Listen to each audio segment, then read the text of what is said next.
In this lecture, we're going to be learning about maps. And in other programming languages, you've probably heard them referred to as dictionaries. The basic concept here is that it's a key value pairing storage. So the idea is, you put something in, like you might have strings for your keys, ints for your values, and if you provide a certain key, then you'll get back a certain value. So to kind of go through an example with this, a classic example that I always do is if you're going to create a map or a dictionary about some dogs, where you want to look up a dog's age. So what we're going to do is we're going to make a new variable called dogs, and this is going to be a map about dogs. So to create a new map, you type map of, just like we kind of did for list of, array of, and it's going to ask you for the type. If you specify here, you don't have to do that.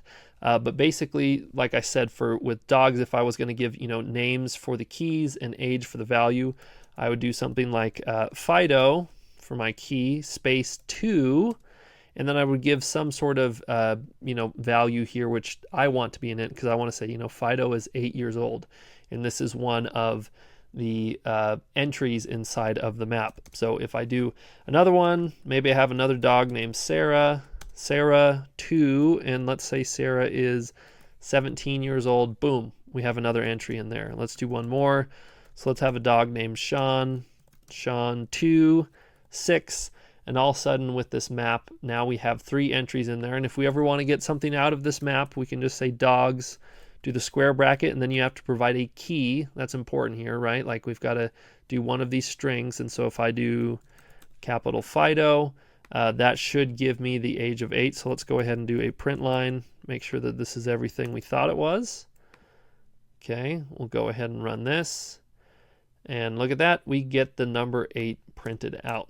Okay, so the one thing that really that's it for maps. If you ever want to know anything more about it, I guess one more thing that I should point into, right? Like if you want to add an extra entry onto here, right? Like you're saying, okay, I'm going to add a completely new dog. The name's going to be Jeremy, and I'm going to set this equal to something like 52. Man, this is like a really old dog. The issue that you're going to have here is that the map is not mutable. So in order to do that, you have to say mutable map of, and just keep everything like it was. And now you're able to add new things on to your map if you'd like to. Okay, so my challenge for you is to make a map that holds 3 words and 3 definitions of slang you use. So kind of the idea for this comes from like Urban Dictionary. So think of some word that you use, or you could just even make it up on the fly. So if I say something like programming cheese, maybe this is my slang for whenever I eat mac and cheese while I'm programming. That's probably the lamest example in the world, but I want you to make a map where you have strings for keys, strings for values, but the idea is you could look up some sort of word in this map to find the definition. So go ahead, hit pause on the video and do this now. All right, hopefully that went well for you.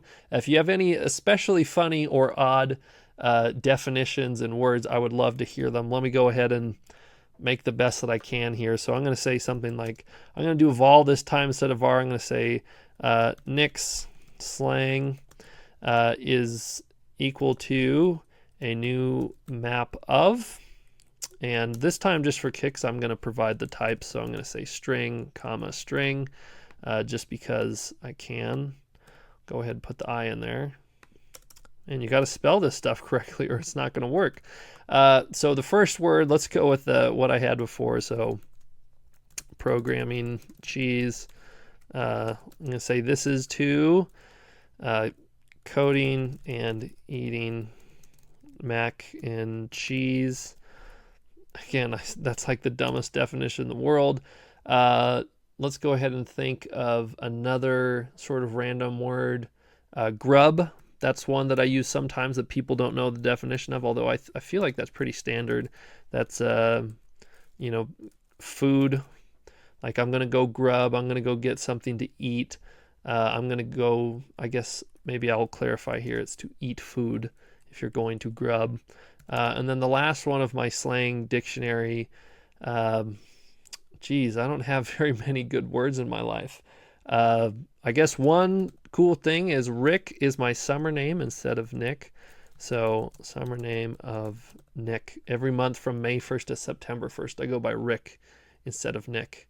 So those are probably the worst examples in the history of programming courses, but you know what? We got through it. We're still alive. And the next one, we're going to be talking about functions, and we're almost done with this. You've been flying through. Let's keep up the pace. Let's keep going.